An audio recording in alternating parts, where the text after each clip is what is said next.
Hi, Danny. Good afternoon, everyone. Thank you for joining us today for this fireside chat for navigating the global sustainability reporting landscape. You will be sharing your vision from South Africa. I'm Nurhan Zater. I'm a value capture and innovation analyst from the ESG and Data for Good Center of Excellence, powered by the Arab Academy for Management, Banking, and Financial Sciences. And with me is Danny Dolfring, a leading expert in sustainability reporting from South Africa. Danny, welcome, and thank you for being with us. Good afternoon, Naren. It's a pleasure to be here, and I'm excited to discuss the global ESG reporting trends and just share how South Africa's experience can offer insights for the MENA countries. Perfect. We have a senior audience from across MENA region, financial, corporate, and regulatory sectors, eager to learn a lot from you on practical sessions. So let's just dive in.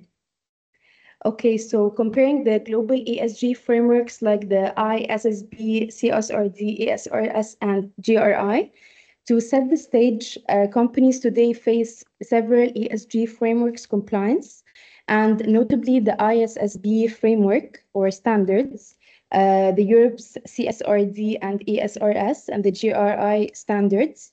Danny, how you could give us a comparative overview between them, and how do you see these frameworks operating differently in materiality focus, interoperability scope, and sector speciality?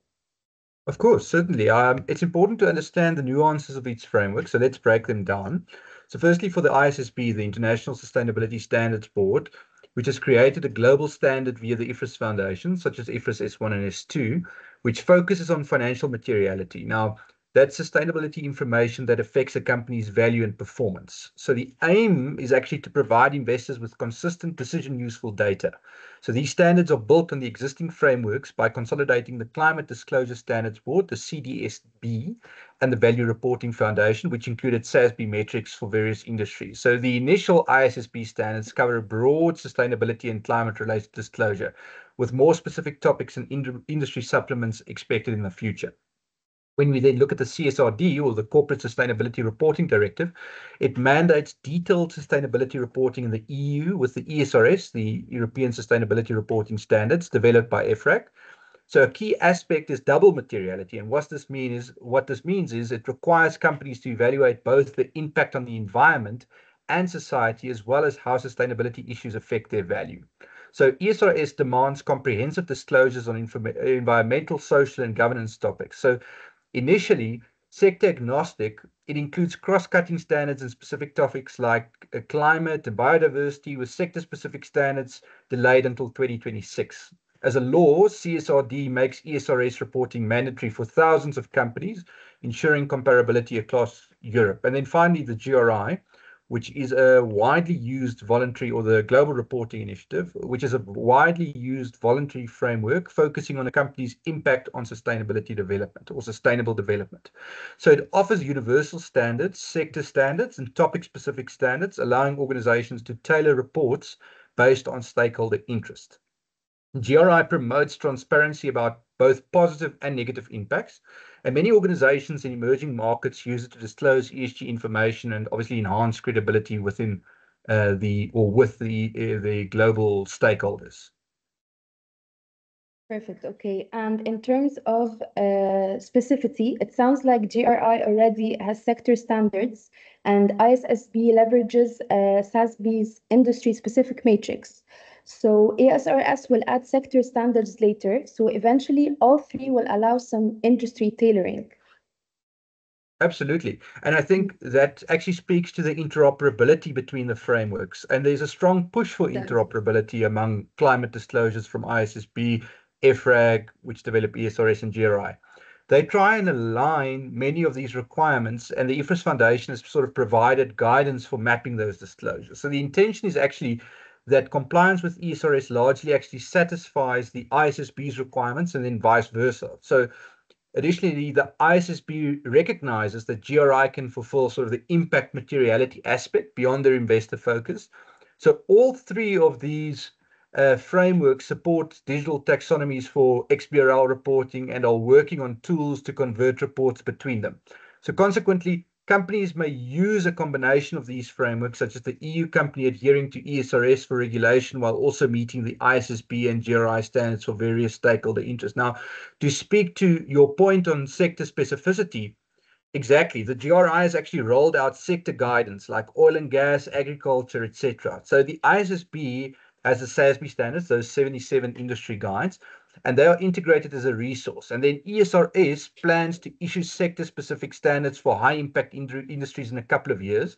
So this would mean mining companies in the MENA could look, or MENA could look at SASB's mining metrics or GRI's mining standards to inform what to report, even if they haven't officially reported under, say, sort of ISSB standards. I think this is a great overview, Danny, actually, because you have combined between the stakeholder focused vision and the investor focused. So they are both increasingly aligned. So now shifting from the global to the local or for the regional, South Africa is often cited as a leader in ESG and integrated reporting. So let's explore that from your end. I think, Danny, South Africa has been ahead of the curve in many ways when it comes to sustainability disclosures. And I think you can share with us some insights on South Africa's approach in that term. For example, the King Code, integrated reporting, the Johannesburg Stock Exchange initiatives like sustainability disclosure guidance, CISPC's XBRL, taxonomy integration, and how ready South Africa is to assure on ESG data. Absolutely. So South Africa's history in this area is quite rich, as you mentioned, and it offers a useful case study. So from a King 4 perspective and integrated reporting, South Africa's corporate governance code, King 4, which was created in 2016, promotes integrated thinking and reporting. So the Joburg Stock Exchange, or JSE, requires listed companies to follow the King 4 principles, making integrated reports mandatory, essentially. So the King 4 Principle 5 states that these reports should help stakeholders assess the company's performance and prospects over the short, medium, and long term. So since around 2010, nearly all JSE-listed companies have issued integrated reports that combine financial and sustainability information. So this made South Africa the first country to require integrated reporting for listing, allowing CEOs and boards to discuss financial results alongside ESG outcomes in a cohesive narrative. King 4 emphasizes the integrity of external reports through a combined assurance model, which requires boards to ensure both internal and external assurance services are in place for reliable information. So this information includes a blend of internal audits, risk managers, and external providers to verify disclosures. So many South Africans already obtain parts of the sustainability data or sustainable data externally. And the recommended practice, or recommended practice 14 from the King Codes, highlights the governing body's role in ensuring the integrity of external reports, including sustainability reports. So IRBA, that's our South African auditing body, has issued guidelines to assist auditors with sustainability assurance in line with international standards. So that also indicates that South Africa is well prepared for potential mandatory ESG assurance in the future. In 2022, in June to be exact, the JSE introduced voluntary sustainability and climate disclosure guidance. So this was to help companies with evolving reporting standards. And the guidance actually aligns with global best practices. So it references IFRS's ISSB standards, the integrated reporting framework, GRI standards, and the TCFD recommendations while adapting them to a South African context. So by promoting a unified report format, the JSE simplifies compliance for companies and places them on par with global standards. Historically, the JSE has been a pioneer, launching the first ESG index for emerging markets in 2004, the SRI index, and actively participating in global initiatives like co-chairing the Sustainable Stock Exchange's Climate Disclosure Workgroup and demonstrating its leadership in sustainability. And finally, what you mentioned in terms of the CIPC XBRL taxonomy, in 2024, in October, the company's Intellectual Property Commission, that's the CIPC in South Africa, actually updated its IXBRL reporting taxonomy to include the IFRS sustainability or the ISSB taxonomy, making it the first regulatory body globally, or the first regulator globally, to allow digital submission of ESG disclosures in line with the ISSB standards. Initially voluntary for early adopters, this update indicates a future shift towards potential mandatory ESG reporting. So South African companies can now report sustainability data alongside financial data in a structured format, enhancing efficiency and transparency for regulators and investors, which obviously builds on the existing TCFD climate reporting. So it allows firms to tag their data for global comparability. And South Africa's professional community is preparing for ESG just as thoroughly, with training initiatives by organizations like the Institute of Directors and SAICA, who are focusing on sustainability oversight and reporting. The big audit firms, the Big Four, your traditional Big Four, are developing expertise in ESG data and assurance, positioning the country well for upcoming global standards like ISSB. So while there's ongoing improvement needed, such as capturing data on biodiversity and social metrics, we'll get to that a little bit later, South Africa is seen as a leader in ESG due to its adoption of integrated reporting and strong governance codes. Perfect. This is impressive. So building on the reporting readiness for the sustainability reporting and the roadmap for the ESG reporting readiness, let's get to the practical part. Suppose a company or even a regulator in our region wants to improve their ESG reporting readiness. Could you outline a simple roadmap or key steps? I know you've mentioned data and assurance. Perhaps we can structure it more. Yeah, absolutely. So in terms of data or in terms of readiness, it's a useful way to structure it, as you mentioned. So there's actually three components to it, or three broad phases of the work stream. So the first being ESG data management, the second being ESG reporting, and the third obviously being ESG analytics. So let's tackle them one by one. So firstly, ESG and data management. That's the collection, consolidation, and monitoring. So many organizations actually struggle with scattered ESG data across various systems and formats. So the first step is to centralize your data into a single source of truth or a single data source, and consolidate data because that's obviously crucial for effective ESG reporting. So the process actually involves ensuring data quality and credibility through validation checks. So like confirming emission data accuracy, or regular monitoring is obviously essential. So companies should track key indicators more frequently. So ideally through real-time data feeds from IoT sensors, Internet of Things sensors. So the goal is to transition from manual data gathering to sustainable or systematic sustainable auditing processes that eliminate data silos. So instead of having these data in these siloed events, having one single source of truth. And to achieve this, invest in an integrated data management system and define clear roles for data owners across the organization. That makes so much sense, actually, Danny, because without good data, it means you cannot be ready enough to report your ESG, or you can't even do ESG analytics or therefore report for your sustainability compliance. So in order to make your ESG data in order within the organization or within the house and the organization, how much like finance departments, I guess, have implemented ERP systems, as I'm familiar with. So Yeah. what do you think comes next? So I think the second point, as you said actually earlier, you made mention to ESG reporting. So the first, obviously, having your data in order, and then secondly, your ESG reporting. So your framework alignment and assurance preparedness. So after you've obviously collected and validated all the data, the next step is to create reports that satisfy regulators, investors, and shareholders, or rather stakeholders. So companies must obviously determine which framework they want to use, be it the GRI, the ISSB, the TCFD, or they may opt for multiple frameworks to address different audiences and different needs. We spoke earlier about the different needs fulfilled by the different frameworks. So well-managed data allows for generating diverse outputs from a single data set. And some ESG reporting software provides customizable templates and framework suggestions. So the key actions in this phase includes writing the narrative that contextualizes the data, so essentially framing the data, ensuring disclosure meets standards, and undergoing thorough internal and external review. So it's essential for boards and senior management to actually scrutinize the ESG report with the same rigor as they would financial reports that they're currently doing.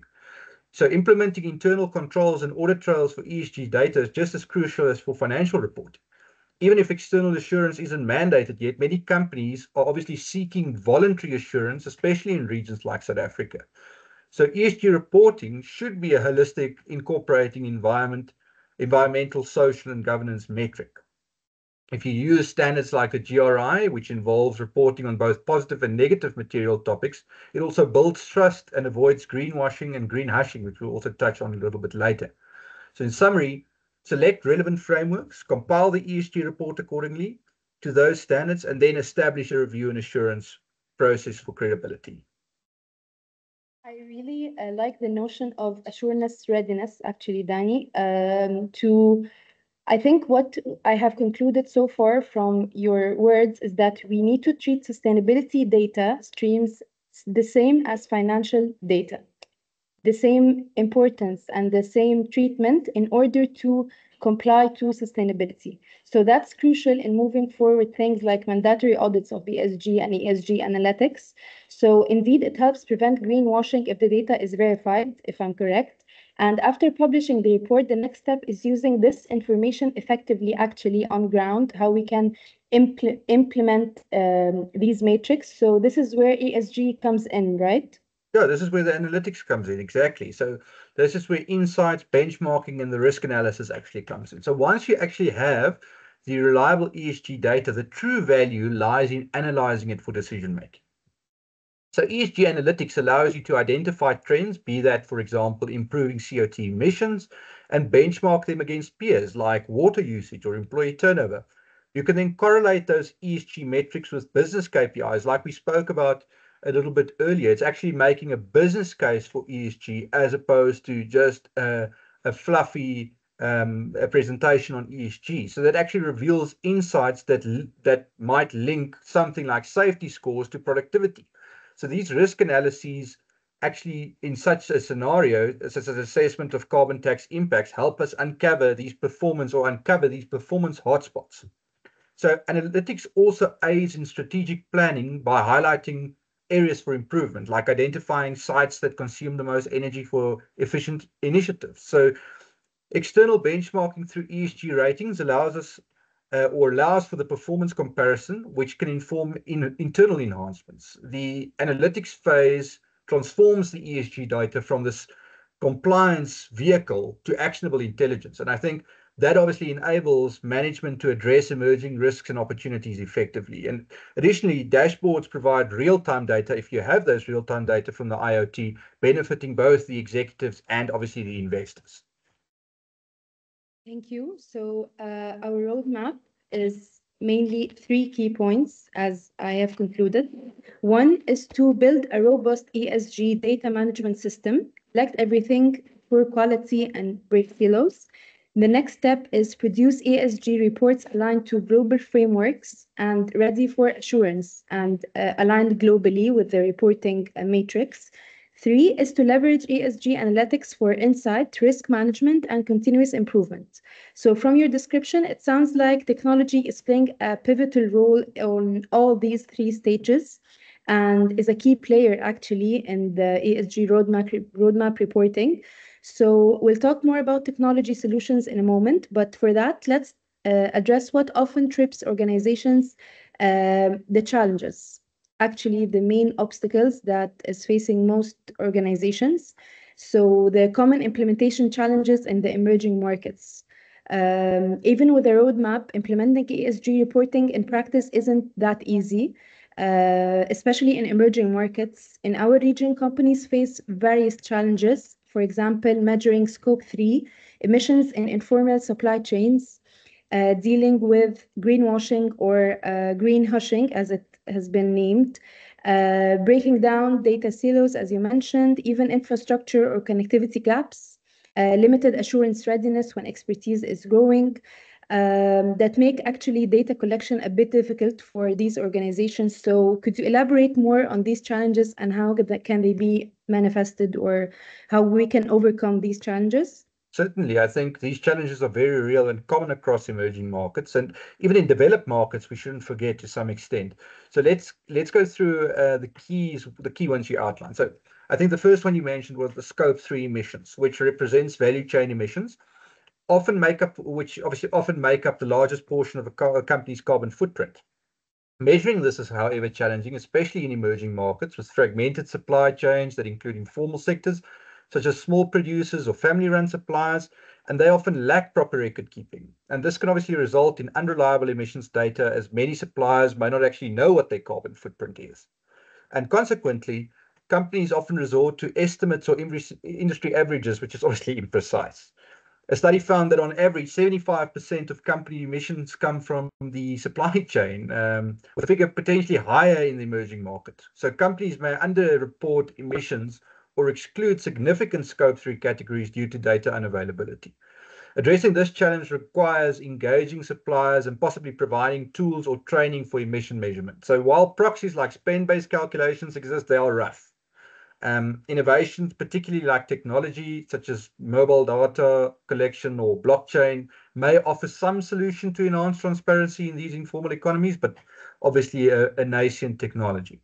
When we look at greenwashing and greenhushing, two interconnected issues that you mentioned earlier in corporate sustainability, greenwashing refers to companies exaggerating or misrepresenting their green efforts, often as a marketing tactic, which obviously erodes trust and leads to regulatory penalties. We've seen some big regulatory penalties in the last couple of weeks.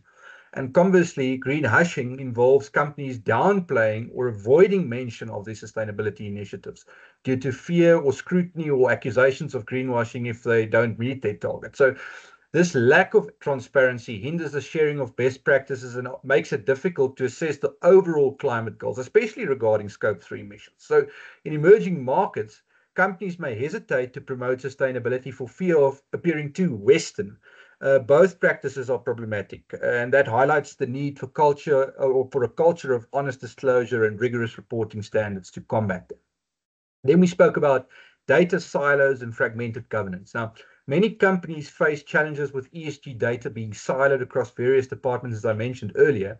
And unlike financial data that is centralized, it doesn't have a clear governance structure. So you actually need a clear governance structure, because without it, such as a sustainability committee or sustainability officer, data collection can actually become very chaotic.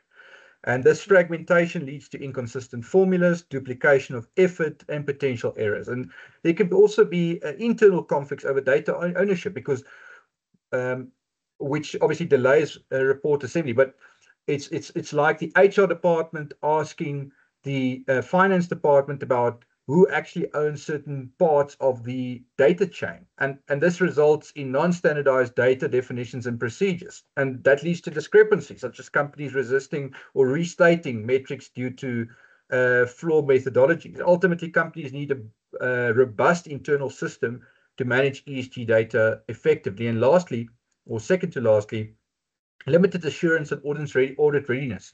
So ESG data has traditionally been viewed as non-financial and lacks the rigorous audit standards applied to financial data. So many companies find themselves unprepared for external assurance when needed, as they often do not have robust controls or audit trails in place. Audit readiness requires evidence for all claims in sustainability reports and consistent processes and procedure for reliability and reliable comparable data. So currently, many organizations compile sustainability reports outside their financial system, which obviously complicates the assurance. ESG data is diverse and it lacks standardization, and that makes it very difficult to audit. So companies in emerging markets may face challenges in assessing qualified ESG assurance, or accessing qualified ESG assurance providers, because it's such a new field. So establishing internal controls for ESG, such as data verification and management sign-off, is crucial to simplify that assurance process, especially when your assurance providers aren't necessarily as qualified yet. So as the frameworks like the ISSB develop to align more closely with financial reporting, companies will gradually integrate these ESG elements into their financial controls. But obviously this integration is a journey. And then from an infrastructure and connectivity gap, that significantly hinders ESG data collection. And it's very difficult to actually find a fix for that, because in regions with developing digital infrastructures, companies in emerging markets, like mining operations or agribusinesses, face limited connectivity, which leads to inefficient data entry, because now they're doing it through paper logs, and that's just an increased risk of data loss. So the lack of proper infrastructure also means companies may rely on manual processes, like also checking fuel consumption with smart meters. So the outdated IT systems and the absence of the dedicated ESG software required can leave essential tools lacking. And these gaps complicate stakeholder engagement, particularly when conducting web-based surveys in areas with limited internet access, especially when we speak to the materiality matrix and surveys regarding the materiality matrix. However, what we do see is high mobile penetration in emerging markets. And this offers a chance to leverage technology, but also highlights the need for investment in digital tools to overcome connectivity challenges in ESG data collection. Perfect. So now we have talked about the challenges or the obstacles. So I guess there are substantial challenges, from incomplete supply chain data to internal silos to lack infrastructure. It's a lot to handle. So that actually explains why some companies drag their feet on ESG reporting or struggle to produce quality reports. But as you hinted, there are innovations and technologies and strategies to address each of these. So let's move to that positive side, the solutions to these challenges, or how we can overcome these obstacles. So speaking of technological and strategic solutions, how can companies and regulators overcome the challenges we just discussed, Danny, from your point of view? Especially, what role can technology play? I'm thinking AI, blockchain, Internet of Things, etc. And what strategic initiatives help, like using mobile platforms for stakeholder engagement, implementing carbon tax incentives, building ESG capacity through training? How do you think we can include some examples from South Africa or MENA where these solutions are underway? Absolutely. There are indeed a variety of solutions emerging. And I'll tackle this in two buckets, as you mentioned. Firstly, the technological solution, and then the strategic policy solutions. But they do intertwine somewhat. So from a technological solution point of view, AI is obviously revolutionizing ESG data management and analysis. And when we look at scope 3, it actually automates validation by flagging anomalies and estimating missing data points. So AI tools actually analyze supply chain data, filling information gaps by accessing public records and industry databases. So in reporting, AI then aids in drafting narratives and ensuring framework consistency. So it excels in analytics by uncovering correlations that might be overlooked by humans. It makes the connections that we cannot make. And obviously, AI can monitor risks in real time by analyzing news or social media for ESG-related signals, acting as an extra brain to process vast amount of ESG data and highlight critical insights. And from a blockchain point of view, blockchain technology enhances transparency and trust in ESG data, particularly ESG supply chain traceability. And by recording the transactions on blockchain ledger, companies can verify claims such as sustainably sourced and track carbon credits with immutable records of provenance. So this approach benefits informal or complex supply chains. So it allows smaller players to participate easily because of the open access of the blockchain. So additionally, using the blockchain in carbon markets can also prevent double counting and build trust among stakeholders. So the countries that are using and exploring these AI tools for tracking waste management, recycling, water usage rights. So overall, the blockchain just creates a secure and transparent data infrastructure for ESG information for multiple parties. From an Internet of Things point of view, that obviously revolutionizes ESG because it provides real-time detailed data from the physical world. So the IoT sensors can actually monitor air, water quality, energy consumption, and for equipment conditions continuously, replacing estimates with actual measurements. So for example, smart meters offer minute-by-minute energy data instead of relying on monthly utility bills. And in the agriculture sector, we see sensors tracking soil moisture and fertilizer use, while in factories they can quantitate emissions. So this continuous stream of ESG data actually enhances accuracy and timeliness. So it enables real-time dashboards despite challenges in some emerging markets. There's improving infrastructure and technology like low-power network extent IoT reach. And that allows for continuous environmental monitoring. So ultimately, IoT integration could transform ESG reporting from annual reviews to ongoing management. And I think that is the actual true way or path of sustainability going forward. And lastly, from a technology point of view, data platforms and cloud solutions also play a crucial role in modern ESG frameworks, because these often cloud-based platforms leverage technology like AI for validation and APIs for Internet of Things integration. So it provides a centralized, accessible repository that addresses silo and connectivity issues, obviously given internet access. Yeah, building on that, how far do you think human capacity building courses and sessions are important to actually implement these solutions, or how effective can they be without capacity building? So in my point of view, I think capacity building courses are very important to train people on how important these technologies and solutions can be in implementing and overcoming challenges when it comes to sustainability reporting. So, do you Absolutely. think human capacity is important in this term? Absolutely. Building local capacity is essential for effective ESG management. I mean, this includes training programs, certifications like the FSA certification from IFRS, knowledge sharing platforms. In South Africa, institutions like the Institute of Directors for South Africa promote governance and sustainability, collaborating with the IFRS Foundation and GRI to develop guidance. In the MENA sector, the Egyptian Financial Regulatory Authority, as you know, has mandated ESG disclosures and is working with professional bodies to aid compliance. The CFA Society in Egypt even launched a certification in ESG investing in 2023 to enhance market expertise. So more universities are offering courses on sustainability reporting, while the regulators and the stock exchanges, such as the Saudi Stock Exchange, are hosting workshops on new guidance. There's international partnerships like the USE's collaboration with the World Economic Forum, which supports the ESG capacity programs for SMEs. I mean, companies should also focus on internal training for their finance teams. I mean, sustainability teams on data analytics, board members on ESG oversights, and initiatives like the King 4 guidance papers in South Africa and climate governance initiative in MENA fosters awareness on a board level. And I mean, that is investing in people and knowledge, which is critical for the success of any ESG technology or policy. Perfect. Yes.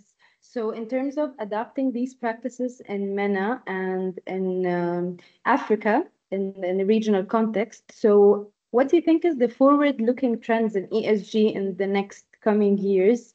Because what I have concluded from your words is that the ESG reporting and the sustainability compliance is no more an option, or is no more like something optional. It's obligatory and it's mandatory. It's on its way to be not only an option that you can do or you not or you don't. It's there and it's mandatory to everyone in different Absolutely. entities on so many levels and on a global level. So, what do you think are the trends in ESG in the upcoming years? Yeah, so I think, I mean, it's a little bit of a tough one, just in terms of what the potential trends could be. But if I have to give the ESG landscape in the next 2 to 5 years, which will look significantly different than what it would what it would currently, I would think that there will definitely be a diversity or biodiversity and nature-based reporting. So climate change has obviously dominated ESG disclosure, but the biodiversity loss is quickly gaining attention. And specifically in South Africa, the Task Force on Nature-related Financial Disclosures released its final recommendations in 2023, and they offer a framework for companies to report on nature-related risks and dependencies, similar to the TCFD for climate. So over 500 companies worldwide now commit to disclosing biodiversity for nature risks. And this shift will introduce new metrics such as land use, habitat conservation, and water impact, especially in sectors like mining, agriculture, and finance. So in regions like South Africa and MENA, issues like wildlife impact and water scarcity will be increasingly reportable. The Global Biodiversity Framework from COP15 will influence companies, prompting them to report on the contributions to the ecosystem restoration. And we have to expect sustainability reports to include nature along the climate section. If we then just look quickly at the energy transition disclosures and climate action plans, there's a global shift towards net zero emission, and there's an acceleration towards that net zero emission target. So stakeholders seek clarity on how companies plan to adapt their business model for a low carbon future. And I think standard metrics that could be included is the percentage of capex aligned with the green economy or the estimated emissions in 2030.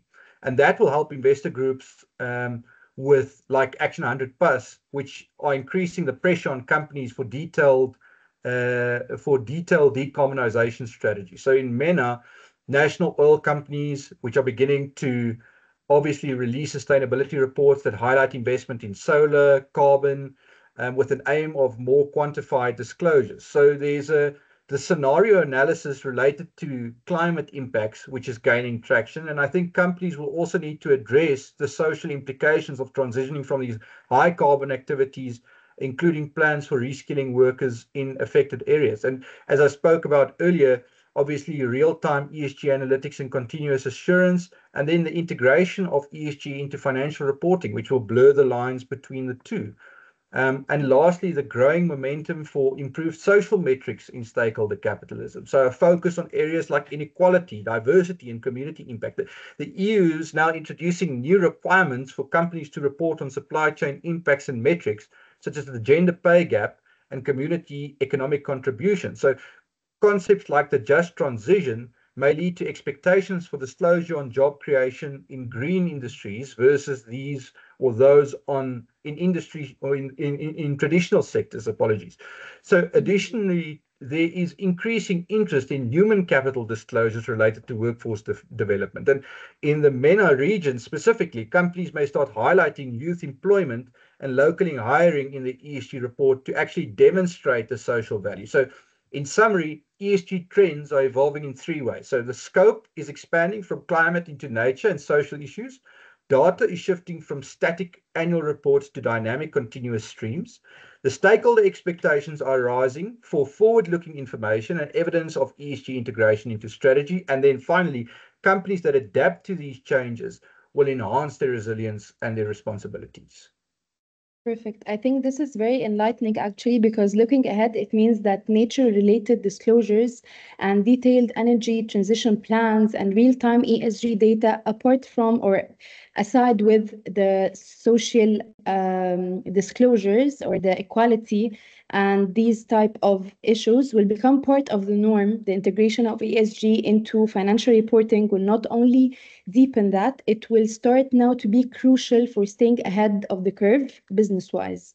Absolutely. So, Danny, on behalf of our audience, thank you for sharing your experience and practical insights. I think everyone listening to this session can walk away with a clear idea of not only what needs to be done to improve ESG and reporting, but how to do it in a structured way. So thank you so much. No, thank you, Noreen. It's been a pleasure. And I'm obviously encouraged by the level of interest in MENA regions in learning and advancing on sustainability reporting. So by applying some of the lessons that we've learned and spoke about proactively in planning, I'm confident the region can make great strides and even leapfrog certain areas.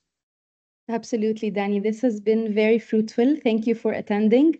Let's continue this important journey towards a transparent, credible, and impactful sustainability reporting journey together. We can navigate the global ESG landscape and ensure our region not only to keep in pace, but to help shape the future of sustainable business. So have a great day, everyone. And thank you, Danny. Thank you for joining us, and stay sustainable, everyone. Thank you.